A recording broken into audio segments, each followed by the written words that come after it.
जल हो शिव पर चढ़ावे। म्यूजिक बाय सोनू राज।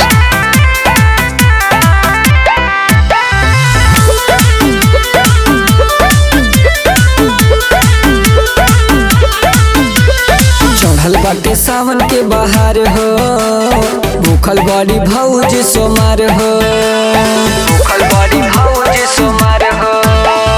चढ़ल बाटे सावन के बहार हो, भूखल बड़ी भौज सोमार हो। बामे धतूरा बेल के पाता शिवाला पर चढ़ावे।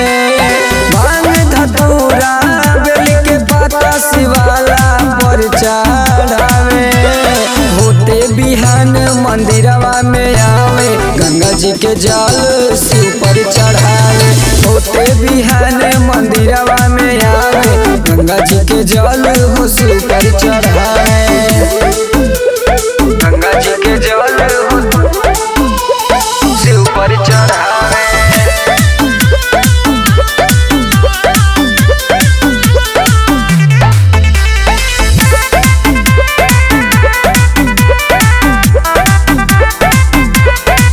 भौजी भगती में भोला जी के लीन बड़ी हो, उनके नाम के माला जापत गिन गिन बड़ी हो।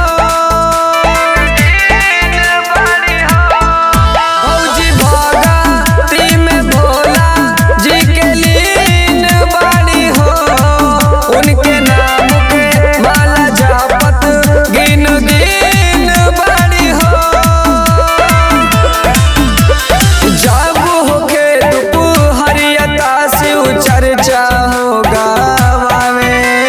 जब होके दुपहरियता शिव चर्चा हो गावे। होते बिहान मंदिरिया में आवे, गंगा जी के जल हो शिव पर चढ़ावे। होते बिहान मंदिरिया में आवे, गंगा जी के जल हो शिव पर चढ़ावे। म्यूजिक बाय गंगा जी के जल हो शिव पर चढ़ावे।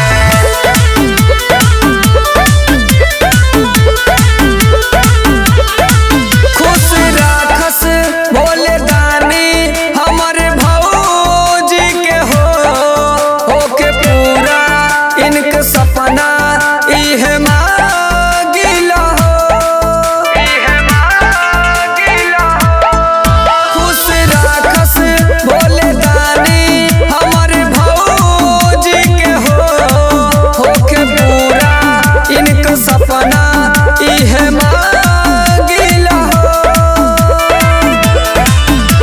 किरीन फूटला से पहिले शिव के जगावे।